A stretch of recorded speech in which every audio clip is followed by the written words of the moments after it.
ये शंकराचार्य ढाबा ने पाकिस्तान का समर्थन करते हुए भारत सरकार के ऊपर गंभीर आरोप लगा दिए। इन्होंने कहा कि जो पहलगाम अटैक हुआ वो भारत सरकार को कैसे पता चला है कि पाकिस्तान का उसमें हाथ है, और अगर इतनी जल्दी पता चल गया तो फिर अटैक से पहले क्यों नहीं पता किया, और जब अटैक हो रहा था तो फिर भारत की जो आर्मी है और भारत का जो सरकार है वो ऐसे आंख बंद करके क्यों खड़ी थी। और फिर जो भारत सरकार कह रहा है कि हम सिंधु नदी के जल को रोक देंगे, तो भाई इसमें समय लगता है, 20 साल से ऊपर का समय लगेगा। तो आप ये कैसे दावा ठोक रहे कि हम जल को रोक देंगे। सबसे बड़ी बात कि अटैक पाकिस्तान ने करवाई है, ये आपको कैसे पता। और ऐसे ऐसे कई सवालों के द्वारा उन्होंने भारत सरकार के ऊपर ही आरोप लगा दिया है कि भाई साहब जो भी हो रहा है कहीं ना कहीं उसमें कुछ गड़बड़ है। मतलब वो बहुत सारे बात कहते हैं, मैं संक्षिप्त रूप से उनकी सारी बातों को आपके सामने रखा। अब उनकी बातों को बस एक उदाहरण के माध्यम से अगर मैं बताऊं तो किसी भी घर में जो पिता होता है वो रक्षाकर्ता वाला काम करता है। मान लो उस घर में 2 बेटियां हैं छोटी छोटी, और अगर पिता का रक्षा करने का काम है और पिता अगर कुछ समय के लिए घर से बाहर जाता है और घर में कोई अनजान शख्स घुसकर कुछ गलत काम करके भाग जाता है, पिता जब आता है देखता है कि गलत काम किया गया उसकी बेटी के साथ, और वो ये कहता है कि मैं बदला लूंगा, उसे खोजूंगा, उसे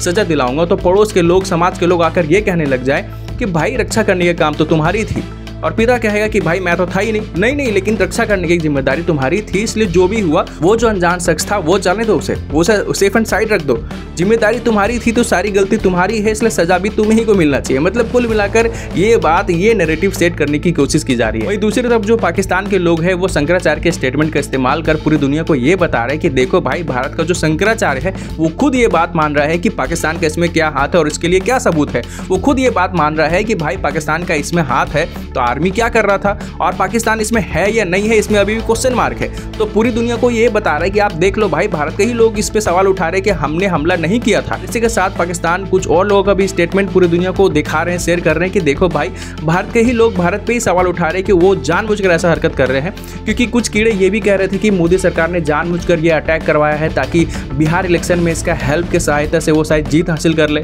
और वगैरह वगैरह जो बात कर रहे थे। और इसी के बाद ये सारे स्टेटमेंट अब पाकिस्तान वाले सारी दुनिया को दिखाते हुए ये कह रहे हैं कि भारत सरकार जानबूझकर ऐसे हरकतें कर रहा है खुद के ऊपर, ताकि वो खुद का प्रॉफिट कर सके और हमारा नाम बदनाम कर सके। रही ये सवाल कि इंडियन आर्मी की आंख बंद करके खड़ी थी, तो भाई इंडियन आर्मी क्या सभी लोगों को गोली मारना शुरू कर दे? क्योंकि उदाहरण के तौर पर जो पाकिस्तान से कई लोग जो भारत आते हैं वो ये कहकर आते हैं पासपोर्ट बनवाकर कि ये हमारा नानी घर है, हमारा नैनीहाल है, ये हमारा खाला घर है, ये हमारा मामा घर, ये कहकर वो भारत आते हैं ताकि वो अपने रिश्तेदारों से मिल सके। लेकिन वो रहते तो पाकिस्तान में है, आना जाना तो पाकिस्तान से करते हैं, मानसिकता पाकिस्तान वाली हो सकती है। क्योंकि जब से अटैक के बाद भारत सरकार ने बॉर्डर को बंद किया तभी से कुछ महिलाएं सामने आती है जो ये बात कहती है कि हम 15 साल से, हम 20 साल से, हम 10 साल से पाकिस्तान में रह रहे हैं, हम इंडियन है लेकिन हमने शादी पाकिस्तान जाकर की है, पाकिस्तान मर्द से की है, और हमारा जो बच्चा है वो पाकिस्तान में पैदा हुआ है, 3-4 साल के बच्चे हैं उनके बहुत सारे, और जो उनका बच्चा है उनका जो सिटीजनशिप है वो पाकिस्तानी है, लेकिन वो अपने नैनीहाल या फिर मैं अपने मायके अपने माँ बाप से मिलने भारत आती हूँ। वैसे बात पर वही बच्चा जब बड़ा हो जाएगा कल का दिन, वो ये कहे कि मैं अपने रिश्तेदार से मिलने जा रहा हूँ भारत, तो फिर क्या इंडियन आर्मी उसे मारना शुरू कर दे?